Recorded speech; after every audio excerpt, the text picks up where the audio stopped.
Good morning प्यारे बच्चों। आज की ऑनलाइन कक्षा में आप सभी का स्वागत है।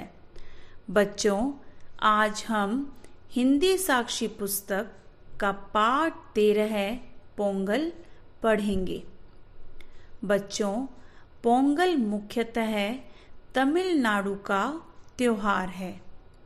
उत्तर भारत में मकर संक्रांति और दक्षिण भारत में पोंगल एक ही दिन मनाए जाते हैं। यह त्योहार 4 दिन तक मनाया जाता है। पहले दिन भोगी पोंगल, दूसरे दिन सूर्य पोंगल, तीसरे दिन मट्टू पोंगल और चौथे दिन मीठा पोंगल मनाया जाता है। दक्षिण भारत में धान की फसल समेटने के बाद लोग खुशी प्रकट करने के लिए पोंगल का त्योहार मनाते हैं और भगवान से आगामी फसल के अच्छे होने की प्रार्थना करते हैं। तो आइए बच्चों, अब हम पाठ 13 पोंगल पढ़ते हैं और इसे समझते हैं।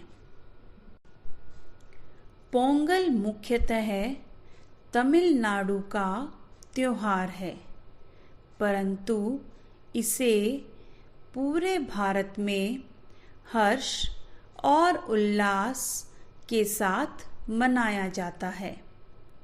उत्तर भारत में मकर संक्रांति और दक्षिण भारत में पोंगल एक ही दिन मनाए जाते हैं। पोंगल का त्योहार 4 दिन तक मनाया जाता है। यह त्योहार मुख्यतः नई फसल से संबंधित है। दक्षिण भारत में जनवरी माह में धान की फसल की कटाई की जाती है।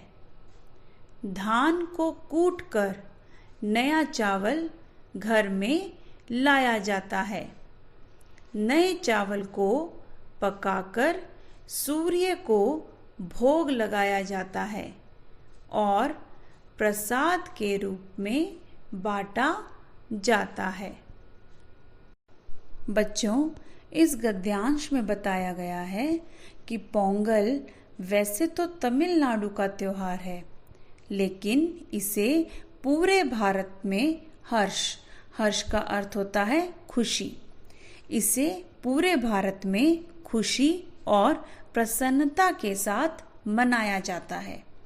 यह त्योहार 4 दिनों तक मनाया जाता है और यह नई फसल से संबंधित है। दक्षिण भारत में जनवरी के महीने में धान की फसल को काटा जाता है।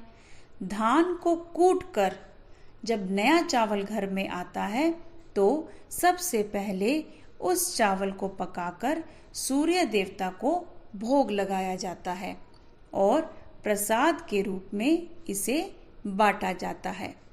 बच्चों, उत्तर भारत में मकर संक्रांति और दक्षिण भारत में पोंगल एक ही दिन मनाए जाते हैं। यह त्योहार विशेष रूप से नई फसल से संबंधित होता है। बच्चों, अब हम इस गद्यांश में आए कठिन शब्दों का शुद्ध उच्चारण करना सीखते हैं। कठिन शब्द इस प्रकार हैं: तमिलनाडु, त्योहार, हर्ष, उल्लास, मकर संक्रांति, मुख्यतः, संबंधित, महा, प्रसाद। बच्चों, आप भी इन शब्दों को बोलकर इनका शुद्ध उच्चारण करना सीखें। बच्चों, आओ अब हम पाठ आगे पढ़ते हैं। पोंगल के पहले दिन घरों की साफ सफाई की जाती है। घर आंगन विशेष रूप से सजाए जाते हैं और गीत संगीत का आयोजन किया जाता है। इसे भोगी पोंगल भी कहते हैं। इस दिन इंद्र देवता की पूजा की जाती है। इंद्र देवता वर्षा के देवता माने जाते हैं। चूंकि फसलों के लिए वर्षा की आवश्यकता होती है, इसलिए पहले ही दिन इंद्र देवता का पूजन किया जाता है।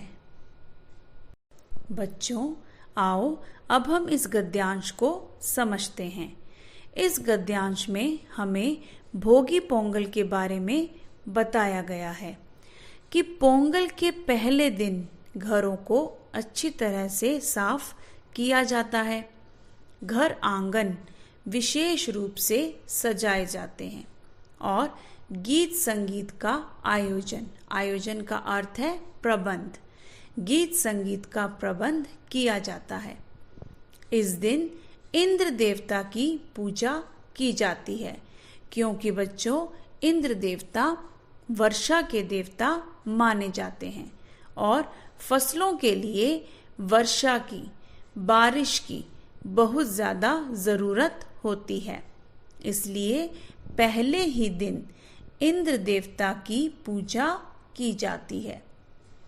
बच्चों, अब हम इस गद्यांश में आए कठिन शब्दों का शुद्ध उच्चारण करना सीखते हैं। कठिन शब्द इस प्रकार हैं: आंगन, आयोजन, भोगी पोंगल, इंद्र, वर्षा, आवश्यकता, पूजन। बच्चों, आप भी इन शब्दों को बोलकर इनका शुद्ध उच्चारण करना सीखें।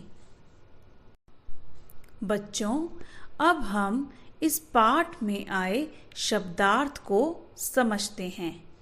पाठ में आए शब्दार्थ इस प्रकार हैं। नंबर 1, हर्ष। हर्ष का अर्थ है खुशी। नंबर 2, वाहक। वाहक का अर्थ है ले जाने वाला। नंबर 3, भोज। भोज का अर्थ है दावत। नंबर 4, माह। माह का अर्थ है महीना। नंबर 5, व्यंजन। व्यंजन का अर्थ है पकवान। नंबर 6, त्योहार। त्योहार का अर्थ है पर्व। नंबर 7, आयोजन। आयोजन का अर्थ है प्रबंध। नंबर 8, वस्त्र। वस्त्र का अर्थ है कपड़े। एक बार दोबारा देखिए बच्चों। हर्ष, खुशी, वाहक, ले जाने वाला, भोज, दावत, माह, महीना, व्यंजन, पकवान, त्योहार, पर्व, आयोजन, प्रबंध, वस्त्र, कपड़े। बच्चों, आप भी इन शब्दार्थ को पढ़ें और इन्हें याद करें। बच्चों, अब हम पृष्ठ संख्या 84 पर आए कठिन शब्दों को दोहराते हैं। कठिन शब्द इस प्रकार हैं। तमिलनाडु, त्योहार, हर्ष, उल्लास, मकर संक्रांति, मुख्यतः, संबंधित, महा, प्रसाद, आंगन, आयोजन, भोगी पोंगल, इंद्र, वर्षा, आवश्यकता, पूजन। बच्चों, इन शब्दों के उच्चारण और वर्तनी पर विशेष ध्यान दीजिए।